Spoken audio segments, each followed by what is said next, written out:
Friends, welcome to my YouTube channel. আজকে আমরা যে টপিকটা পড়বো সেটা হচ্ছে নেপোলিয়ন বোনাপার্টের উত্থান। এই নেপোলিয়ন যে বোনাপার্টের যে চ্যাপ্টার রয়েছে সেটা কিন্তু খুবই বড়। তো আজকের ক্লাসে আমরা তার যে ক্ষমতায় উত্তরণ অর্থাৎ তার বিভিন্ন যে বৈদেশিক নীতি অর্থাৎ প্রজাতন্ত্র থেকে একদম একনায়কতন্ত্র প্রতিষ্ঠার মধ্যে যে ঘটনাবলীগুলো আছে সেগুলোই দেখব। এরপরে আমরা বৈদেশিক নীতি, অভ্যন্তরীণ নীতি, তার বিভিন্ন সংস্কার, তার যে পতনের পিছনে কী কী কারণ ছিল সেগুলো আলাদা আলাদা করে ক্লাস করব। তো ভিডিওটা প্রথম থেকে শেষ পর্যন্ত ধৈর্য সহকারে দেখো। আর যারা চ্যানেলে ফার্স্ট টাইম ভিজিট করছো তাদের জন্য বলবো তারা কিন্তু অবশ্যই চ্যানেলকে সাবস্ক্রাইব করো, আর সাবস্ক্রাইব বাটনের পাশে থাকা যে বেল আইকন রয়েছে সেখানে অলে ক্লিক করো। তাহলে যখনই আমি কোনো নতুন ভিডিও তোমাদের জন্য আপলোড করব তার নোটিফিকেশন তোমাদের কাছে পৌঁছে যাবে। এই চ্যানেলে মূলত যে হিস্ট্রি যে ডেসক্রিপটিভ ক্লাস সেটাই হচ্ছে, সেটা বিভিন্ন এক্সামের জন্য, সেটা হচ্ছে পিএসসি অ্যাসিস্ট্যান্ট মাস্টার বা মিস্ট্রেস হতে পারে, সিটেটের জন্য হতে পারে, আর রাজ্য টেটে আপার প্রাইমারি ক্ষেত্রের জন্য কাজে লাগবে। তার পাশাপাশি এসএলএসটি হিস্ট্রি অর্থাৎ এসএসসি যে সাবজেক্টের প্রিপারেশান থাকে সেখানেও কাজে লাগবে। তার পাশাপাশি স্কুল এবং কলেজ অর্থাৎ হিস্ট্রির যে পুরো সিলেবাস সেটাকে কিন্তু আমি কভার করাচ্ছি। এর পাশাপাশি যারা টেটের এক্সামের জন্য মূলত প্রিপারেশন করতে চাও তারা আপনার যে মেন চ্যানেল রয়েছে সেখানে জয়েন হয়ে যেতে পারো। সেখানে কিন্তু টেটের জন্য প্রিপারেশন অলরেডি চলছে এবং আরও নতুন করে যে আপকামিং যে নোটিফিকেশানগুলো আসতে চলেছে তাকে মাথায় রেখে আবার নতুন করে ক্লাস শুরু হচ্ছে। তো চলো আজকে ক্লাস শুরু করা যাক। তো আগের ক্লাসে আমরা যেখানে শেষ করেছিলাম অর্থাৎ ফ্রান্সে যে বিভিন্ন অভ্যন্তরীণ ফরাসি বিপ্লব এবং ফরাসি বিপ্লবের পরে যে বিভিন্ন ঘটনাবলী দ্বারা যে বিভিন্ন অভ্যন্তরীণ সংকট দেখা দিয়েছিল, যেমন অর্থনীতি সংকট, মুদ্রাস্ফীতি, ডাইরেক্টরগণের মানে সততা যে নেই, তারা যে অসৎ ছিল এবং তাদের প্রতি আস্তে আস্তে জনসমর্থন হ্রাস, এগুলো কিন্তু ডাইরেক্টরি শাসনের পতন ডেকে এনেছিল, যেটা আমরা আগের ক্লাসে ডাইরেক্টরি শাসনে দেখেছি। এবং সেই সুযোগে বা এই ধরনের অভ্যন্তরীণ সংকটের পাশাপাশি কিন্তু ফ্রান্সে আস্তে আস্তে বিভিন্ন জায়গায় বিভিন্ন ক্ষেত্রে বিভিন্ন ইউরোপের অন্যান্য দেশগুলির সঙ্গে যুদ্ধে জড়িয়ে পড়ে এবং সেই যুদ্ধের সূত্র ধরেই কিন্তু সমকালীন যিনি কর্সিকাজাত সৈনিক ছিলেন বা সেনাপতি ছিলেন বলা যায়, নেপোলিয়ন বোনাপার্ট কিন্তু ক্ষমতায় আসেন এবং ফ্রান্সকে তিনি জয় করেন বলা যায়, এবং সেই হিসেবে কিন্তু তার ক্ষমতায় যে উত্তরণ সেটা শুরু হয় এবং তার ডাইরেক্টরির বিভিন্ন বৈদেশিক নীতি এবং আস্তে আস্তে সেই বৈদেশিক নীতি ধরে তার বিভিন্ন কার্যকলাপ, বিভিন্ন সন্ধির দ্বারা তিনি আস্তে আস্তে ফ্রান্সের প্রজাতন্ত্র শাসনকে, অর্থাৎ আমরা কি দেখেছি ফরাসি বিপ্লবের আগে একনায়কতন্ত্র ছিল, স্বেচ্ছাতন্ত্র ছিল, স্বৈরতন্ত্র ছিল, সেখান থেকে ফরাসি বিপ্লবের দ্বারা প্রজাতন্ত্র এসেছিল এবং নেপোলিয়ন বোনাপার্টের ক্ষমতায় আসায় সেই ফ্রান্সের প্রজাতন্ত্র পুনরায় আবার একনায়কতন্ত্রে ফিরে গেছিলো। এবং সেটাই কি হয়েছিল, কী ঘটনার মধ্যে দিয়ে হয়েছিল, আজকের ক্লাসে আমরা সেগুলোই দেখব।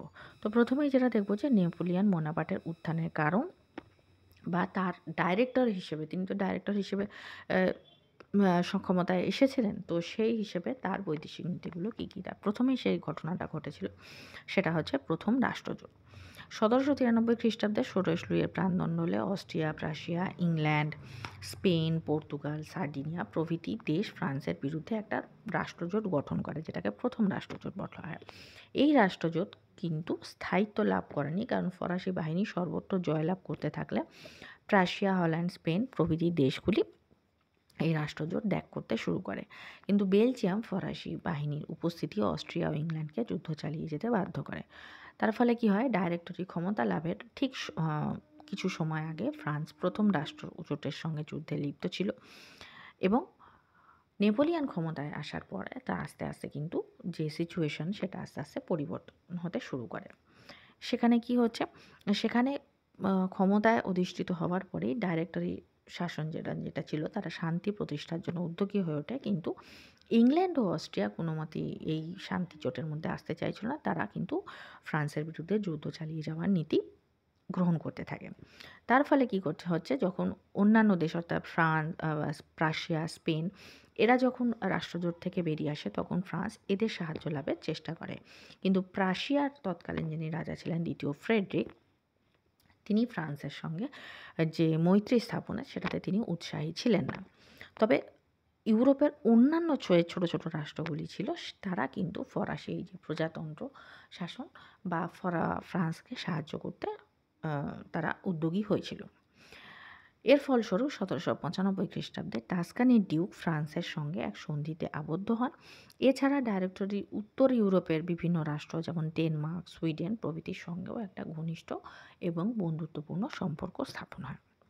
এরপরে হচ্ছে ইটালি অভিযান। 1796 খ্রিস্টাব্দে অস্ট্রিয়ার বিরুদ্ধে যে যুদ্ধ হয় সেখানে ফ্রান্স দুমুখী অভিযান শুরু করে। একদিকে মরিউ এবং জুরোদার নেতৃত্বে ফরাসি বাহিনী দানুইব অববাহিকা ধরে অগ্রসর হয়। অন্যদিকে নেপোলিয়ন বোনাপার্ট উত্তর ইতালির পথ ধরে অস্ট্রিয়ার দিকে অগ্রসর হন। নেপোলিয়ন উত্তর ইতালিতে প্রবেশ করে সেখানকার রাজ্যগুলি একের পর এক দখল করতে শুরু করে এবং নেপোলিয়নের ইটালির অভিযানের সাফল্যই তাকে কিন্তু অনেকটা বেশি খ্যাতি বা গৌরবান্বিত করে তুলেছিল। 1796 খ্রিস্টাব্দে মন্তভিজ যুদ্ধে সার্ডিনিয়াকে পরাজিত করেন এবং তিনি সেই হিসেবে সার্ডিনিয়াকে পরাজিত করে স্যাভয় এবং নিস নামে জায়গা দখল করেন। তারপর আস্তে আস্তে লোম্বার্ডি, মিলান, নেপলস, পারমা, মডেনা প্রভৃতি রাজ্যগুলো নেপোলিয়নের কাছে আত্মসমর্পণ করেন এবং এই রাজ্যগুলো নিয়ে নেপোলিয়ন প্রথম গঠন করেন লাইগুরিয়ান প্রজাতন্ত্র। এটা খুব ইম্পর্টেন্ট যে লাইগুরিয়ান প্রজাতন্ত্র কে গঠন করেন? নেপোলিয়ন বোনাপার্ট গঠন করেন এবং কোন কোন দেশ নিয়ে গঠন করেন? লোম্বার্ডি, মিলান, নেপলস, পারমা এবং মডেনা। নেক্সট ছিল গুরুত্বপূর্ণ অভিযান, সেটা ছিল হচ্ছে অস্ট্রিয়া অভিযান। 1797 খ্রিস্টাব্দে ঠিক তারপরের বছর নেপোলিয়ন বোনাপার্ট অস্ট্রীয় বাহিনীকে পরাজিত করে অস্ট্রিয়া লোম্বার্ডি অধিকার করেন এবং আক্রমণ করেন পোপের রাজ্য। পোপ সেই সময় ছিলেন 6th পায়াস। তিনি টলেন্টিনো সন্ধি 1797 এর মাধ্যমে নেপোলিয়নকে প্রভূত ক্ষতিপূরণ এবং রাজ্যের কিছু অংশ দান করেন।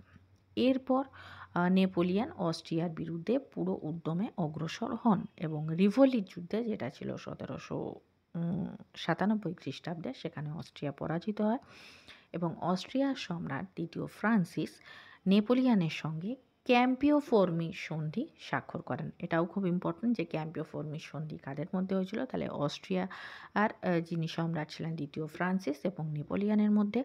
কবে হয়েছিল? 1797 খ্রিস্টাব্দে হয়েছিল।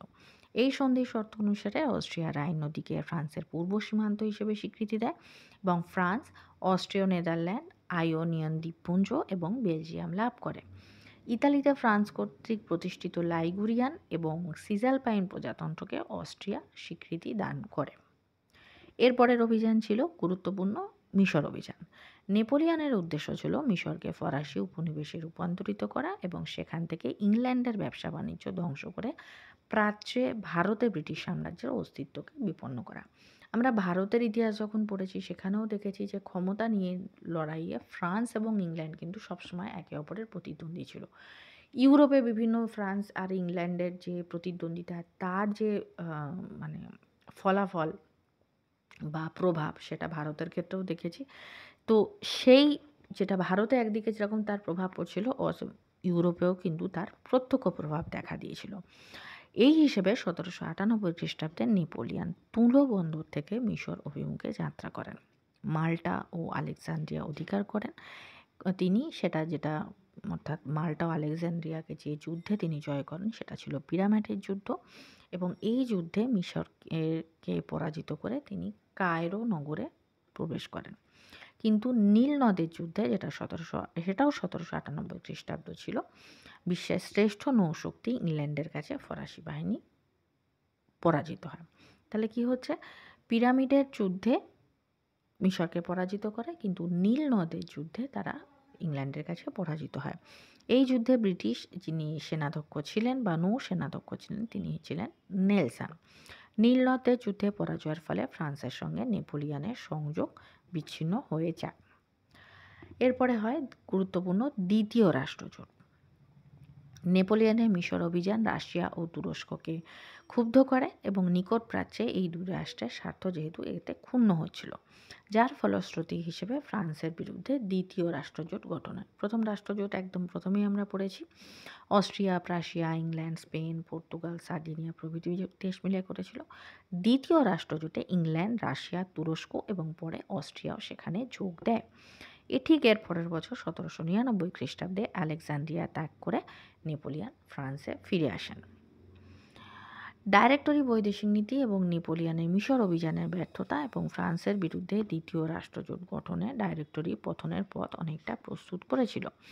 কিন্তু শুধুমাত্র নেপোলিয়ন বোনাপার্টের সামরিক প্রতিভার বিকাশের ফলে তার জনপ্রিয়তাকে বৃদ্ধি করেছিল এবং তার দ্বারাই তিনি 1799 খ্রিস্টাব্দের 9 নভেম্বর বা 18ই ব্রুমেয়ার যেটা ছিল সেখানে ফ্রান্সের ডাইরেক্টরি শাসনের অবসান ঘটেছিল। এরপরে যেটা ঘটনা ঘটেছিল সেটা হচ্ছে কনসুলেট শাসন ব্যবস্থা। এই 18 ব্রুমেয়ার বা 9 নভেম্বর যে অভ্যুত্থানে ফ্রান্সে ডাইরেক্টরি শাসনের ব্যবস্থার অবসান ঘটেছিল অফিসিয়ালি, এবং 1799 খ্রিস্টাব্দে ক্ষমতা দখল করেন নেপোলিয়ন বোনাপার্ট এবং তিনি ক্ষমতা দখল করে যে শাসন ব্যবস্থা প্রবর্তন করেছিলেন সেটি কনসুলেটের শাসন ব্যবস্থা নামে পরিচিত ছিল। এখানে এই কনসুলেটের শাসন ব্যবস্থা প্রবর্তিত হওয়ার পরে সংবিধান রচনা দায়িত্ব দেওয়া হয়েছিল অ্যাবিসিএস এর ওপরে। এই অ্যাবিসিএস যে সংবিধান রচনা করে সেটি জনগণের আস্থার ওপর নির্ভর করে সরকার শাসন ব্যবস্থা পরিচালনা করবে, সেখানে সেটি অর্থাৎ সেই ভরসায় জনগণকে দেওয়া হয়েছিল। ফ্রান্সের যে অ্যাবিসিএস দ্বারা যে নতুন সংবিধান তৈরি হয় সেটি অষ্টম বর্ষের সংবিধান নামে পরিচিত। এই সংবিধানের প্রথম কনসাল হিসেবে নেপোলিয়ন বোনাপার্টের নাম উল্লেখ করা হয় এবং তাকে সাহায্যকারী হিসেবে অপর দুজন কনসাল যারা ছিলেন তারা ছিলেন ক্যাম্বাসেরেস এবং লা ব্রুন। এটা খুব ইম্পর্টেন্ট যে নেপোলিয়ন বোনাপার্টে ছিলেন প্রথম কনসাল এবং তার সাহায্যকারী কনসাল হিসেবে যারা ছিলেন, আবার আমি বলে দিচ্ছি নাম দুটো, তারা হচ্ছেন ক্যাম্বাসেরেস এবং লা ব্রুন। নতুন সংবিধানে আইনসভাকে 4টি কক্ষে বিভক্ত করা হয়। এই কক্ষগুলি হলো council of state, tribunate, legislative body এবং সিনেট। কী ছিল আবার আমি বলছি, council of state, tribunate, legislative body এবং সিনেট। এবং এর দ্বারা কিন্তু কি হচ্ছে যে কাউন্সিল অফ স্টেটের দায়িত্ব ছিল যেটা আইনের প্রস্তাব রচনা, ট্রিবিউনেট সেই প্রস্তাবগুলি নিয়ে আলোচনা করার অধিকারী হলেও প্রস্তাবের ওপর ভোটদানকারের অধিকারী তাদের ছিল না। লেজিসলেটিভ বডি আইনের প্রস্তাবগুলির বিভিন্ন দিক আলোচনা করার অধিকারী ছিল না, কিন্তু সেই প্রস্তাব ভোট মারফত তারা গ্রহণ করতে পারত। আর আইন পাশ হওয়ার পর সিনেট সেই আইনকে চূড়ান্ত অনুমোদনও করতে পারত, আবার সেটাকে প্রত্যাখ্যান বা বর্জনও করতে পারত। এইভাবে অষ্টম বর্ষের সংবিধান অর্থাৎ দেখানোর জন্য সেটা প্রজাতান্ত্রিক হলেও কিন্তু এক প্রকৃত ক্ষেত্রে নেপোলিয়নের যে একনায়কতন্ত্র প্রতিষ্ঠা তার পথকে অনেকটা প্রশস্ত করেছিল বলা যায়। সেই হিসেবে ঐতিহাসিক ডেভিড টমসন বলেন যে কনসুলেটকে প্রজাতান্ত্রিক রাজতন্ত্র বা রাজতন্ত্রের প্রবর্তনের প্রধান পদক্ষেপ হিসেবে বলা যায়, বা তিনি সেটাকে বর্ণনা করেছেন। এরপরে কি হয় যে নেপোলিয়ন এই যে সংবিধান হয়েছিল সেখানে যেহেতু তিনি প্রথম কনসাল ছিলেন, তাহলে সেক্ষেত্রে সবথেকে সর্বোচ্চ ক্ষমতার অধিকারী কিন্তু তাকে দেওয়া হয়। আইনসভার ওপরও নেপোলিয়নের নিয়ন্ত্রণ চূড়ান্ত ছিল। আইনসভার আইন রচনা করার কোনো সার্বভৌম অধিকার ছিল না।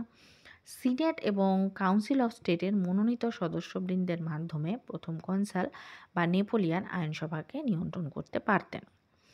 তো সেই হিসেবে যে সংবিধান সম্পর্কে জনগণের মতামত জানার জন্য গণভোট যখন অনুষ্ঠিত হয় সেখানে সংবিধান বিপুল ভোটে গ্রহণ করা হয়। 1802 সালে জনগণের বিপুল সমর্থনে নেপোলিয়ন যাবজ্জীবনের জন্য প্রথম কনসালের ক্ষমতা অর্জন করেন। অর্থাৎ যখন জনগণের ভোটাভুটি হয় তখন কিন্তু ভোটে প্রথম কনসাল হিসেবে তিনি নির্বাচিত হন। প্রথমে তিনি 5 বছরের জন্য হলেও পরবর্তীকালে যখন ভোট দেওয়া হয় তখন তিনি যাবজ্জীবন অর্থাৎ তিনি আজীবন প্রথম কনসাল হিসেবে নিযুক্ত হন। এরপরে 1804 খ্রিস্টাব্দে সিনেটের ঘোষণার মাধ্যমে নেপোলিয়ন বংশানুক্রমিক সম্রাটে পরিণত হন। অর্থাৎ প্রথমে তিনি যাবজ্জীবনের জন্য নিজেকে কনসাল ঘোষণা করে নিলেন, তারপরে তিনি সেটাকে কী করলেন বংশানুক্রমিক প্রথায়, অর্থাৎ তারপরে তার উত্তরাধিকারী সম্রাট হিসেবে বা প্রথম কনসাল হিসেবে ফ্রান্সের শাসনে বসবে বা ফ্রান্সের সিংহাসনে বসবে বা ক্ষমতা লাভ করবে। তাহলে কি হলো, সেই পূর্ব রাজতন্ত্র থেকে প্রজাতন্ত্র এবং প্রজাতন্ত্রের মাধ্যমে আবার পুনরায় নেপোলিয়ন সেই একনায়কতন্ত্র বা রাজতন্ত্র ফিরিয়ে নিয়ে আনলেন। এই প্রজাতন্ত্রের সাময়িক আবরণ বা প্রজাতন্ত্রের আড়ালে অর্থাৎ জনগণের দ্বারা নির্বাচিত হয়েও তিনি সেই একনায়কতন্ত্রই প্রতিষ্ঠা করলেন, যেটা ফ্রান্সে নেপোলিয়নে অর্থাৎ প্রজাতন্ত্রের আড়ালে নেপোলিয়ান ফ্রান্সে পুনরায় এক একতন্ত্র প্রতিষ্ঠা করলেন। এর পরবর্তী ক্লাসে আমরা নেপোলিয়ানের যে অভ্যন্তরীণ সংস্কারগুলো আছে সেগুলো ডিটেলসে পড়বো। তাহলে আজকের ভিডিও এই পর্যন্তই। যদি ভিডিও ভালো লেগে থাকে তাহলে অবশ্যই ভিডিওকে একটা লাইক করো। যারা চ্যানেলে নতুন, চ্যানেলকে সাবস্ক্রাইব করো, আর সাবস্ক্রাইব বাটনের পাশে থাকা যে বেল আইকন রয়েছে সেখানে অলে ক্লিক করো। তাহলে যখনই আমি কোনো নতুন ভিডিও তোমাদের জন্য আপলোড করব তার নোটিফিকেশান তোমাদের কাছে পৌঁছে যাবে।